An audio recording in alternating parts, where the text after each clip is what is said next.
Hello everyone, welcome to Qutrix. This is Pranay and UKPSC lecturer के जो exam preparation में आपका फिर से स्वागत है। आज क्या करेंगे, हमारा जो आज का टॉपिक होगा वो है प्रोटीन सीक्वेंसिंग। देखिए, अभी तक हम क्या कहते हैं मेथड्स इन बायोलॉजी पढ़ रहे हैं। जिन्होंने क्या कहते हैं कोई भी क्या कहते हैं क्लास एब्सेंट है, फिर जिन्होंने क्या कहते हैं कोई भी क्लास अटेंड नहीं करी है वो प्रीवियस लेक्चर अटेंड कर सकते हैं। ठीक है, तो आज का जो हमारा मेन मुद्दा रहेगा वो क्या है, हमारा प्रोटीन की सीक्वेंसिंग कैसे कर रहे होते हैं। हम जनरल टर्म में प्रोटीन की सीक्वेंसिंग कैसे करते हैं। देखिए, प्रोटीन की सीक्वेंसिंग जैसे कि अभी क्या कहते हैं रिसेंटली हमने क्या कहते हैं डीएनए के बारे में थोड़ा सा पढ़ा था। कोई स्पेसिफिक टारगेट सीक्वेंस कैसे डिनोट करते हैं, स्पेसिफिक टारगेट सीक्वेंस को किस तरीके से एनालाइज करते हैं। तो उस चीज़ के लिए कभी कभी क्या होता है कि हमने कोडॉन सीक्वेंस से पहले क्या कहते हैं रिवर्स मेथड से हम कभी कभी डीएनए के जीन के सीक्वेंस को वहाँ पे हम जानते हैं कि यहाँ पे हमारा पर्टिकुलर जीन किस सीक्वेंस के साथ है। ठीक है, तो उससे क्या होता है कि उसके अंदर होने वाला कोई पर्टिकुलर म्यूटेशन उससे हमें पता चल जाता है। इसीलिए करते हैं हम चीज़ों को क्या कहते हैं जानना इसीलिए ज़रूरी होता है क्योंकि हम कुछ हार्मफुल ना हो, कुछ क्या कहते हैं हमारे फ्यूचर में बॉडी के फ्यूचर में क्या कहते हैं कुछ भी दिक्कत परेशानी ना हो। इसीलिए हम सारी की सारी चीज़ें करते हैं, सारा का सारा रिसर्च उसी काम पे किया जाता है। ठीक है, तो हमारा जो प्रोटीन सीक्वेंसिंग होती है, देखिए कॉमन सेंस में अगर मैं प्रोटीन सीक्वेंसिंग के बारे में बात करूँ तो प्रोटीन सीक्वेंसिंग क्या होगी कि कोई एक प्रोटीन है। ठीक है, सपोजिटली मेरे पास एक प्रोटीन ये है। ठीक है, ये हमारे पास एक प्रोटीन है।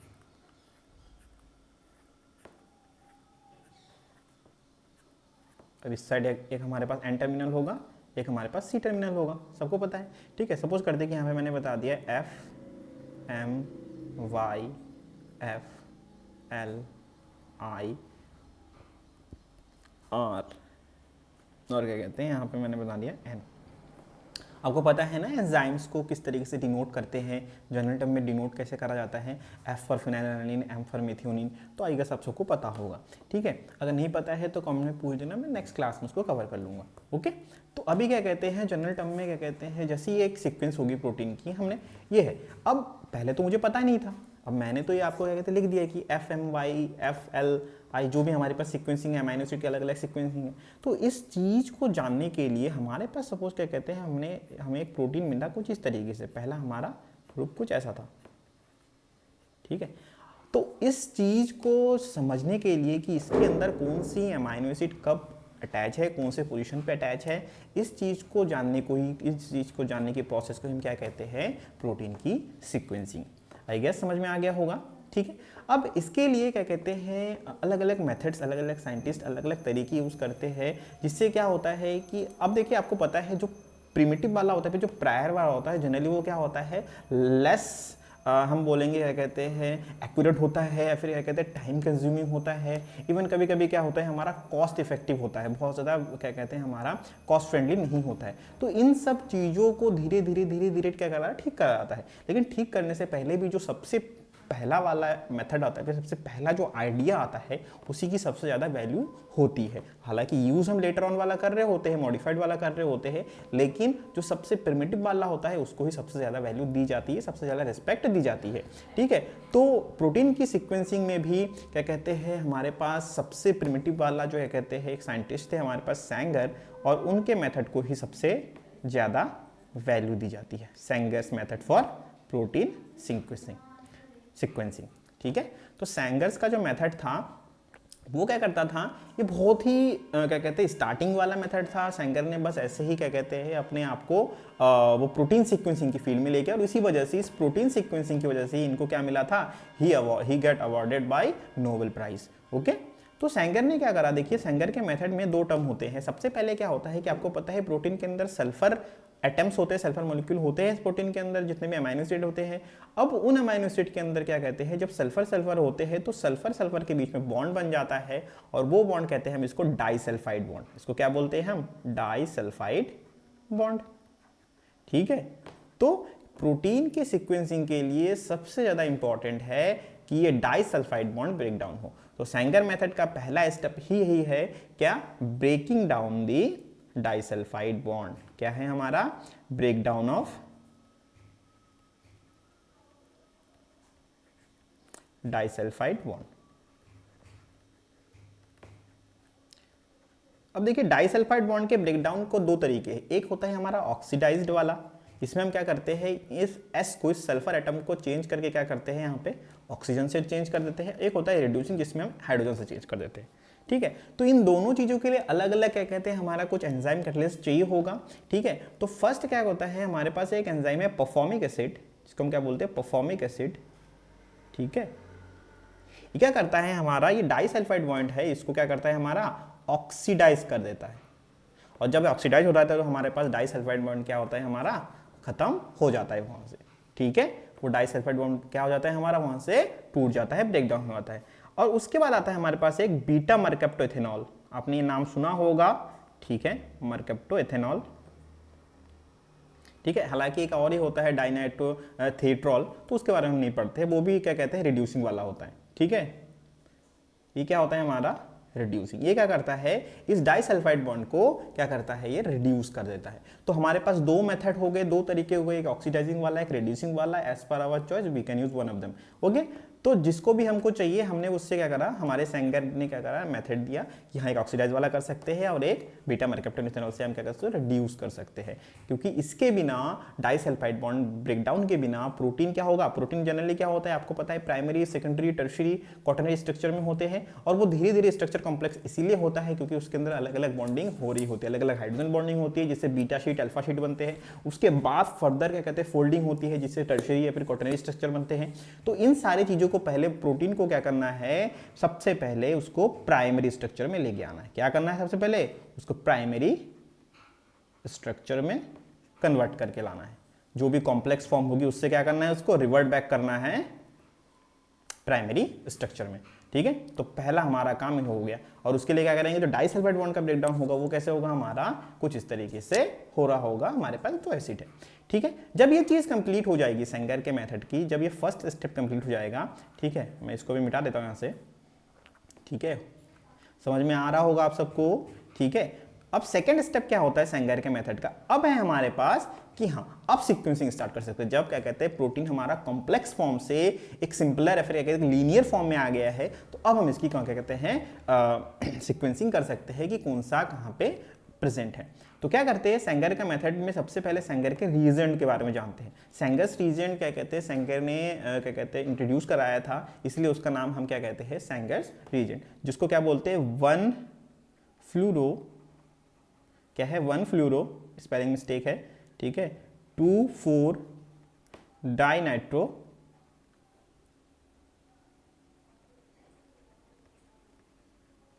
फिनॉल। ठीक है, क्या है हमारा सॉरी डाइनाइट्रोफिनॉल नहीं है, डाइनाइट्रोबेंजीन है वो,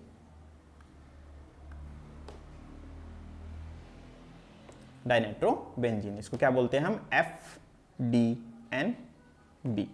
ठीक है, तो 1-फ्लोरो-2,4 डाइनाइट्रोबेंजीन जिसको हम क्या बोलते हैं FDNB, या फिर हम इसको क्या बोल सकते हैं, इसको बोलते हैं सेंगर्स रिएजेंट। एक क्वेश्चन में आ सकता है सेंगर वाला, सेंगर का रीजन क्या है। ठीक है, तो इसको ध्यान में रखना, सारी चीजें इंपॉर्टेंट है, मैं जो भी चीजें बताऊंगा वो एग्जाम के पॉइंट ऑफ व्यू से ही इंपॉर्टेंट है, ज्यादा डिटेल में हम थ्योरी में ज्यादा नहीं घुसना है, हमने थ्योरी खाली क्या कहते हैं ऐसे सुनना है खाने की तरह, मेजर जो क्या कहते हैं पॉइंट है उसको नोट करके रखना है। ओके, तो FDNB का यूज करते हैं, FDNB का यूज करते हैं तो क्या होता है जो FDNB होता है ये बाइंड करता है हमारे जो अमाइनो एसिड है, अमाइनो एसिड के एन टर्मिनल से, कहां पे बाइंड करता है एन टर्मिनल पे।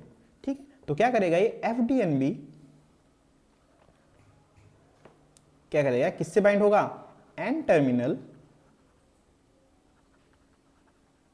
Of amino acid.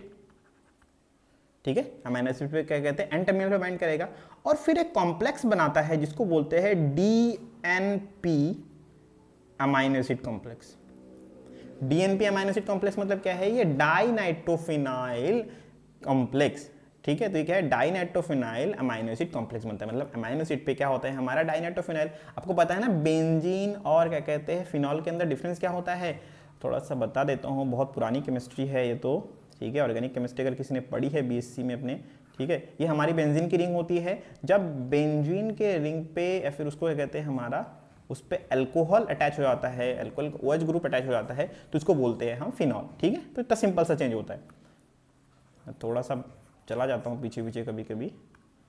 ठीक है, तो क्या होगा कि N terminal of amino acid पे क्या होगा FDNB बाइंड करेगा, और वो क्या बन जाता है हमारा DNP अमाइनो एसिड। ठीक है, एन टर्मिनल पे हो गया। अब इसको क्या करा जाता है, अब इस पे अटैच करा जाता है, इसको रिएक्ट कराया जाता है HCl से हाइड्रोलाइसिस के लिए, ठीक है। तो HCl के हेल्प से क्या करी जाती है, इसमें हाइड्रोलाइसिस करी जाती है और क्या निकल जाता है हमारे पास, एक N terminal amino acid release होता है, N terminal amino acid release होता है। अब इस तरीके से क्या कहते हैं, सिंपल टर्म में सेंगर का मेथड इस तरीके से कंप्लीट होता है। अब देखिए इसमें दिक्कत क्या आती है, सबसे पहली बात सेंगर के मेथड में दिक्कत क्या आती है, पहला कि ये क्या है हमारा थोड़ा टाइम कंज्यूमिंग है, टाइम कंज्यूमिंग है। उसके साथ साथ क्या होता है, टाइम कंज्यूमिंग है, ठीक है। उसके बाद क्या होता है, ये लॉन्ग या फिर कहते हैं बड़े मॉलिक्यूल पे काम नहीं करता है, ठीक है। मतलब जो जिसमें क्या कहते हैं पेप्टाइड चेन 100+ हो जाते हैं, 50 से ऊपर चली जाती है, तो उस पर काम नहीं करता है, ठीक है। उसके साथ साथ it only works at N terminal, सिर्फ और सिर्फ क्या करता है, एक एन टर्मिनल पे ही यहाँ पे ये कट डाउन कर सकता है, ठीक है। तो सेंगर्स का मेथड है तो क्या कहते हैं प्रिमिटिव वाला, थोड़ा लेस क्या कहते हैं लेस मॉडर्न है, उतना क्या कहते हैं हमारे पास टाइम नहीं है आज की डेट में, तो उसीलिए क्या कहते हैं सेंगर के मेथड को उतना यूज वाइडली नहीं करा जाता। अब क्या होता है कि जब सेंगर ने ये वाला मेथड दे दिया अपना, तो सेंगर के मेथड को ही क्या कहते हैं अपने एक आइडेंटिफाई या फिर क्या कहते हैं एज आइडल रख के क्या करा, एक नए साइंटिस्ट है जो जिनका नाम क्या था हमारा, एडमैन मेथड, ठीक है। जो क्या थे हमारे, जिनका नाम था एडमैन, और उनके मेथड ऑफ प्रोटीन सीक्वेंसिंग को क्या कहते हैं, एडमैन डिग्रेडेशन, एडमैन्स डिग्रेडेशन, क्या बोलेंगे इसको हम, एडमैन डिग्रेडेशन। अब देखिए एडमैन डिग्रेडेशन भी सेंगर के मेथड पे से उसके प्रिंसिपल भी काम करता है कि कैसे काम करता है, ये करता है स्टेप बाय स्टेप, अरे step releases from N terminal. तो प्रोटीन का जो एन टर्मिनल है उससे क्या करता है, एक एक करके अमाइनो एसिड निकालता रहता है, ठीक है। तो सपोजिटली हमारे पास एक अमाइनो एसिड प्रोटीन का चेन ऐसा है, ठीक है। तो क्या करेगा, सपोज ये हमारे पास एन टर्मिनल है, तो ए एन टर्मिनल पे क्या करेगा, यहां से ब्रेक डाउन करेगा, एक निकालेगा, एक ब्रेक डाउन करेगा, दूसरा निकालेगा, ऐसे करके निकालता रहेगा, ठीक है, इस तरीके से। लेकिन इसकी एक लिमिटेशन ये है कि ये 50 अमाइनो एसिड से लेंथी वाले पे काम नहीं करती है, क्योंकि उस टाइम पे क्या कहते हैं उसके ऊपर प्रेशर ज़्यादा हो जाता है, कॉम्प्लेक्स चीज़ों पे काम नहीं करता है, ठीक है। तो इसमें क्या होता है, जब हम बात करते हैं तो एडमैन डिग्रेडेशन में क्या कहते हैं, एक यूज़ करते हैं हम PITC, या फिर जिसको हम बोलते हैं क्या, फिनाइल आइसोथायोसाइनेट, क्या, फिनाइल आइसोथायोसाइनेट का यूज करते हैं। अब ये फिनाइल आइसोथायोसाइनेट क्या करता है, मैंने अभी कहा कि एन टर्मिनल से कट करता है, एन टर्मिनल से कट करता है मतलब क्या होगा कि ये एन टर्मिनल वाले अमाइनो एसिड पे अटैच करेगा। देखिए मैंने वही बोला कि सेंगर के प्रिंसिपल पे ही काम कर रहा होता है एडमिन का डिग्रेडेशन, क्योंकि उसके बाद ही आया है तो उसी क्या कहते हैं फीचर उसका वैसा ही है। तो एन टर्मिनल पे काम करता है, ठीक है। एन टर्मिनल पे बाइंड हो गया, N terminal of amino acid, जैसे N terminal of amino acid पे अटैच हो गया तो PITC अटैच होने के बाद क्या बन जाता है, ये प्रोटीन अमाइनो एसिड के साथ जुड़ के क्या बन जाता है, ये बनता है हमारा फिनाइल कार्बोमाइल, ठीक है। ये हमारा क्या कहते हैं, हमारा चार्ज स्टेट है, या फिर क्या कहते हैं जब हमारा PITC अटैच हो चुका होता है, इसको हम क्या बोल देंगे, इसको नाम बोल देते हैं PTC, ठीक है। जब ये चीज हो जाती है तो इसके बाद क्या होता है, जैसे ये PTC यानी कि फिनाइल थायोकार्बोमाइल वाला बन जाता है स्ट्रक्चर, तो इसको क्या होता है हमारा रिलीज करना है। तो जब ये क्या कहते हैं ये अमाइनो एसिड के साथ PITC जुड़ गया, इसलिए हम इसको बोल रहे हैं फिनाइल थायोकार्बोमाइल। जब ये रिलीज होता है प्रोटीन की चेन से अलग होता है, यानी कि रिलीज, तो रिलीज होने पे क्या होता है, ये क्या बन जाता है, एक साइक्लिक, ये इंपॉर्टेंट है याद रखना, ये साइक्लिक टर्म याद रखना, ये छोटी छोटी चीजें ही एग्जाम में पूछी जाती है, ठीक है। तो साइक्लिक क्या बनता है, फिनाइल थायो हाइडेंटोइन, ठीक है, एक साइक्लिक बनता है और जिसको एक साइक्लिक स्ट्रक्चर बनता है, साइक्लिक फॉर्म में रिलीज होता है और वो क्या होता है हमारा फिनाइल थायोहाइडेंटोइन। नाम भले ही आप शायद एक बार के लिए भूल जाओ, लेकिन ये साइक्लिक वाला टर्म कभी मत भूलना, ठीक है। अब देखिए इसमें एक चीज इंपॉर्टेंट क्या है कि जब ये पीआईटीसी और एन टर्मिनल में बाइंड होता है तो उस टाइम पे इसको कन्वर्ट होकर फिनाइल थायोकार्बोनाइल में कन्वर्ट होता है। यहाँ पे एक छोटी सी बात लेकिन बहुत मोटी बात क्या है कि ये होना चाहिए माइल्डली एल्कलाइन। क्या होना चाहिए? Mildly alkaline. It should be mildly alkaline. Okay, ये एक छोटी छोटी चीजें क्या कहते हैं आपने दिमाग में रखनी है। तो एडमेंट डिग्रेडेशन में क्या कहा हमने, क्या कहते हैं कि पहले स्टेप बाय स्टेप रिलीज होता है एन टर्मिनल से। इसमें यूज क्या करते हैं हम पीआईटीसी, जो कि क्या होता है हमारा फिनाइल आइसोथायोसाइनेट होता है, जो कि एन टर्मिनल पे बाइंड करता है और इसको क्या चाहिए, माइल्ड अल्कलाइन कंडीशन चाहिए। फिर क्या होता है, ये कन्वर्ट होता है फिनाइल थायोकार्बोमाइल में, पीटीसी में कन्वर्ट होता है, रिलीज होता है और क्या बनाता है, एक साइक्लिक स्ट्रक्चर बनता है जिसको हम क्या बोलते हैं, फिनाइल थायोहाइडेंटोइन। ओके, क्लियर है आई गेस यहां तक सभी को? तो एडमेंट डिग्रेडेशन यहां पे क्लियर हो गया। अब देखिए ये सारी की सारी चीजें हो जाती है, लेकिन इसके बाद क्या कहता है, एक दिमाग में एक क्वेश्चन आता है कि यार ये सारी रिलीज हो गई, रिलीज होने के बाद हमको पता कैसे चलेगा कि कौन सा वाला अमीनो एसिड हो गया?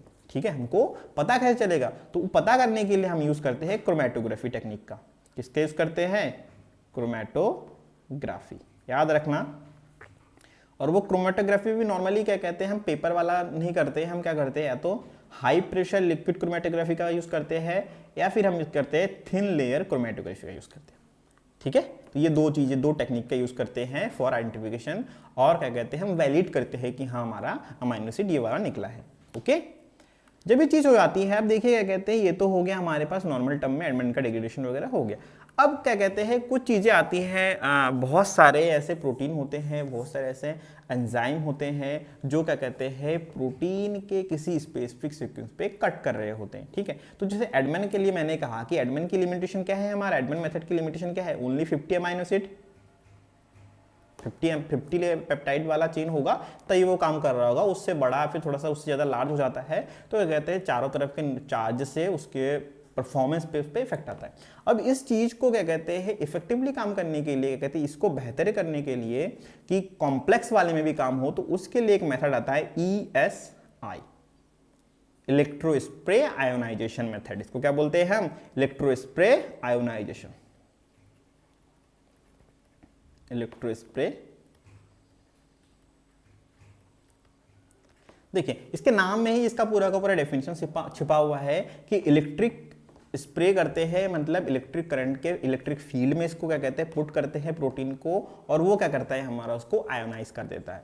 सिंपल टर्म में देखिए नाम में ही इसका पूरा का पूरा डेफिनेशन है। अब इसको मैंने क्या कहते हैं जरा डिटेल में इसलिए नहीं बताया क्योंकि ये क्या कहते हैं मशीनरी वाली काम है, इसमें एंजाइम वाला काम कम होता है, मशीनरी वाला काम ज्यादा होता है। बट ये क्या होता है हमारे लार्ज, कभी क्वेश्चन में आ गया कि लार्ज नहीं होगा, कॉम्प्लेक्स, इसको क्या बोलेंगे हम, कॉम्प्लेक्स चीजों के लिए काम करेगा। ठीक है, कॉम्प्लेक्स जो क्या कहते हैं प्रोटीन होगा उसके लिए काम करेगा, डायरेक्ट काम कर लेता है। इसकी यही खूबी है। देख मैंने अभी थोड़ी देर पहले आपको कहा कि जितने भी प्रिमिटिव वाले हैं वो क्या कहते हैं लेस इफेक्टिव है, लेस एक्यूरेट होते हैं, वाइल जितने हम नए मॉडर्न जमाने में आते जाते हैं धीरे धीरे धीरे कहते चीजें उतनी आसान होती जाती है। और यही वो क्या कहते हैं ESI, इलेक्ट्रो स्प्रे आयोनाइजेशन भी एक उसी का एक क्या कहते हैं हमारा डेवलप होके नया वाला मेथड आ गया है। ठीक है, जिसमें क्या कहते हैं हम कॉम्प्लेक्स प्रोटीन का कॉम्प्लेक्स प्रोटीन की सीक्वेंसिंग कर सकते हैं। उसके साथ साथ हम क्या कर सकते हैं कि क्या कहते हैं कॉम्प्लेक्स प्रोटीन के साथ साथ क्या करते हैं जो पोस्ट ट्रांसलेशनल मॉडिफिकेशन होती है, ठीक है, PTD, प्रोटीन्स के अंदर ट्रांसलेशन के बाद प्रोटीन बनती है, आपको पता है सेंट्रल डोग्मा। तो जो पोस्ट ट्रांसलेशनल मॉडिफिकेशन होती है उसको भी क्या करती है ये, उसको भी रीड कर सकती है। तो कभी क्वेश्चन में आ गया है कि which one of the following method is used for post translational modification in protein, तो आपने क्या कहते हैं क्या टिक करना है, ना ही माल्डी टिक करना है, ना ही एडमंड टिक करना है, ना ही सैंगर टिक करना है। करना क्या है आपने ESI, क्वेश्चन ध्यान में रखना है चीज। ठीक है, ये छोटी छोटी चीजें आपने ध्यान में रखनी। एक इसके साथ आता है माल्डी, जिसको हम क्या बोलते हैं matrix assisted laser desorption slash ionisation. ठीक है, इसमें वही सिमिलर आयनिक क्या कहते हैं आयोनाइजेशन करा जाता है, प्रोटीन का आयोनाइजेशन करा जाता है, और आयोनाइजेशन करने के बाद क्या करते हैं हम इसको वही सिंपल टर्म में क्या कहते हैं हाईली एक्यूरेट प्रोटीन की सीक्वेंसिंग होती है, और ये काम करता है लार्ज पे। लार्ज प्रोटीन पे, मतलब बहुत बड़े बड़े प्रोटीन पे भी क्या करता है, ये अपने आप को वहां पे शो करता है, इफेक्टिवनेस शो कर रहा होता है। ठीक है, तो लार्ज प्रोटीन के लिए कौन यूज होगा, माल्डी यूज होगा, कॉम्प्लेक्स होगा, चलेगा। पोस्ट ट्रांसलेशन मॉडिफिकेशन के लिए स्पेसिफिक कौन सा है हमारा, ESI। ओके, अब इसको क्या बोलते हैं, इसको बोलते हैं मास स्पेक्ट्रोमेट्री। सबको पता होगा, फिर भी मैं थोड़ा सा इसके बारे में ज़्यादा पीछे नहीं पड़ना है, क्योंकि ये हमारे पास क्या है, एक सिंपल टर्म में हमें बात करूं तो ये है हमारे पास एक जो मेथड्स इन बायोलॉजी कर रहे हैं, तो इसके अंदर जो मशीनरी वाला फेज होता है ये वो है। ठीक है, मेथड्स तो यही सारे के सारे हैं, लेकिन जो मशीन से काम कर रहे होते हैं मास स्पेक्ट्रोमेट्री के लिए, तो वो सारे स्पेक्ट्रोमीटर होता है, आप सबको पता है। ठीक है, तो वो यहाँ पे काम होता है ESI और माल्डी में। सीधा सीधा फील्ड में रखो, सीधा सीधा हमारा प्रोटीन की सीक्वेंसिंग होकर बाहर निकलेंगे। ठीक है, तो यहाँ पे काम हो गया। जब ये चीज हो आती है तो इसके अंदर ही वही होता है, सिमिलर टर्म में क्या होगा, प्रोटीन की जब सीक्वेंसिंग होगी तो क्या एक एक करके अमीनो एसिड की सीक्वेंसिंग तो जाननी है, तो उसको अलग अलग करने के बाद फिर से वही क्रोमैटोग्राफी का यूज करा जाता है। ठीक है, अब ये सारे के सारे मेथड्स हो गए। अब इन सारे के सारे मेथड के साथ साथ क्या कहते हैं, कुछ एंजाइम्स ऐसे होते हैं प्रोटीन सीक्वेंसिंग में जो क्या करते हैं, हेल्प करते हैं प्रोटीन को क्लीव करने में फ्रॉम अ स्पेसिफिक सीक्वेंस या फिर फ्रॉम अ स्पेसिफिक पॉइंट। ठीक है, तो वैसे ही एंजाइम में सबसे पहले एंजाइम के बारे में बात करते हैं। इनके बारे में आपने ध्यान रखना है, ये क्वेश्चन में बहुत पूछे जाते हैं। ठीक है, अभी तक तो सारे इंपॉर्टेंट है, लेकिन क्वेश्चन बहुत ज्यादा जरूरी है ये वाले कि enzymes which are responsible for protein sequencing. ठीक है, तो ट्रिप्सिन एंजाइम का काम क्या होता है, ये क्या करते हैं, ये लाइसिन जिसको डिनोट करते हैं K से एंड आर्जिनिन से क्या करते हैं, ये हमारा इन दो के C टर्मिनल पे, ठीक है, K एंड R के किस पे, C टर्मिनल पे, सॉरी लाइसिन एंड आर्जिनिन के C टर्म पे क्या करेगा, ये कट करता है। ठीक है, तो जो भी प्रोटीन है, जितना भी बड़ा प्रोटीन है, उसको अगर ट्रीट करेंगे ट्रिप्सिन से तो वो क्या करेगा, लाइसिन एंड आर्जिनिन के सी टर्मिनल पे कट करेगा, चॉप डाउन कर लेगा। तो सिंपल टर्म में हमने क्या कहते हैं, प्रोटीन को टुकड़े में बांट दिया। ठीक है, उसके बाद क्या कहते हैं, हमारे पास नेक्स्ट है, एक है पेप्सिन एंड चाइमोट्रिप्सिन। मैंने दोनों को साथ में क्यों लिख रहा हूं, समझ में आ जाएगा। अब देखिए ये किस लिए काम आता है, एरोमेटिक अमीनो एसिड के लिए काम आता है। ये किस लिए काम आता है, हमारा एरोमेटिक अमीनो एसिड के लिए काम आता है। एरोमेटिक अमीनो एसिड क्या है हमारे पास, फिनाइल हो गया, ठीक है, फिनाइल एलानिन हो गया, फिनाइल बोल रहा हूँ, फिनाइल एलानिन हो गया, फिर क्या होता है हमारे पास, टायरोसिन हो गया और ट्रिप्टोफैन। ये तीनों के तीनों क्या है हमारे पास, एरोमेटिक अमीनो एसिड होते हैं। तो ये उनके बाद क्या कहते हैं, आफ्टर क्लीव करता है, आफ्टर। तो FYW के आफ्टर क्या करेगा, ये पेप्सिन और चाइमोट्रिप्सिन क्लीव कर रहा होता है, ठीक है, कट कर रहा होता है। लेकिन इसमें एक चीज क्या है कि जो पेप्सिन है, पेप्सिन इनके साथ साथ एक और अमीनो एसिड पे क्लीव करता है और अमीनो एसिड पे कट करता है, जिसका नाम क्या है हमारे पास, ल्यूसिन। ल्यूसिन पे भी कट कर रहा होता है, जो कि चाइमोट्रिप्सिन कट नहीं करता है। ठीक है,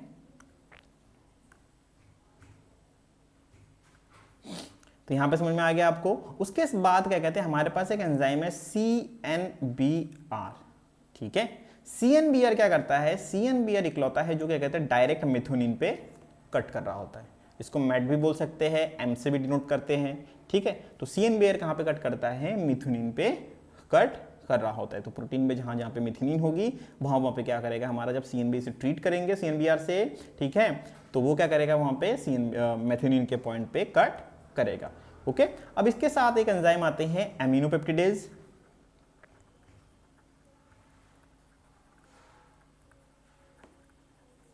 ठीक है, एमिनोपेप्टिडेज क्या करते हैं, नाम से ही पता चल रहा है ये एन टर्मिनल पे काम करता है। जैसे एडमिन का मेथड यूज करते हैं ना, सिमिलर टर्म में क्या कहते हैं, एमिनोपेप्टिडेज एन टर्मिनल पे कट करता है। और एक होता है हमारे पास कार्बोक्सी पेप्टिडेज। कार्बोक्सी पेप्टिडेज क्या करता है, ये हमारा C टर्मिनल पे कट कर रहा होता है। ये चीज आपने याद रखनी है। इसके अलावा देखिए एंजाइम बहुत सारे होते हैं, ग्लूटे होता है, ठीक है, तो उसके बाद क्या कहते हैं हमारे पास carboxypeptidase A B C, ठीक है, तो अलग अलग एंजाइम्स होते हैं। लेकिन ये जो मेजरली यूज्ड एंजाइम है हम उसके बारे में बात करते हैं। हमेशा कहा गया है कि एग्जाम में जो कॉमनली यूज होता है उन चीजों के बारे में कोई डीप क्वेश्चन पूछ लेते हैं। ठीक है। ऐसा नहीं कि आपने कहते हैं सारी जितनी भी मेथड है सारी की सारी मेथड से क्वेश्चन पूछते, नहीं, वो जो कॉमनली यूज होते हैं, जो जनरल लाइफ में यूज होते हैं, उन्हीं से क्या कहते हैं पूछे जाते हैं, ठीक है, उन्हीं में से क्वेश्चन बनते हैं। तो कॉमनली यूज वाले क्या है, ट्रिप्सिन है, पेप्सिन है, चाइमोट्रिप्सिन है, CNBR है, एमाइनोपेप्टिडेज है और कार्बोक्सी पेप्टिडेज है। इसके अलावा भी आपको अगर जानने हैं तो you can ask me in the comment, okay. तो इसके साथ साथ यहाँ पे क्या कहते हैं, ये हमारे पास प्रोटीन सीक्वेंसिंग के लिए जो एंजाइम्स रिस्पॉन्सिबल होते हैं, ये वाला हमने यहाँ पे कंप्लीट कर लिया, ठीक है। तो यही कुछ मेथड्स होते हैं, सिंपल मेथड होते हैं, जो कि जिसमें क्या कहते हैं यूज़ क्या कहते हैं, हम सेंगर का मेथड यूज़ करते हैं, एडमन का मेथड यूज़ करते हैं, मास स्पेक्ट्रोमेट्री का यूज़ करते हैं, जिसमें कहता है ESI और माल्डी आता है।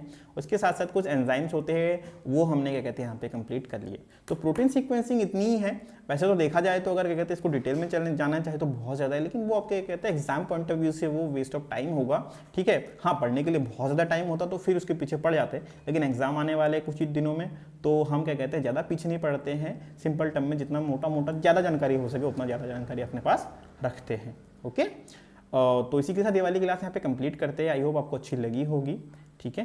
तो मिलते हैं नेक्स्ट क्लास में। एग्जाम के लिए all the best, tata, take care.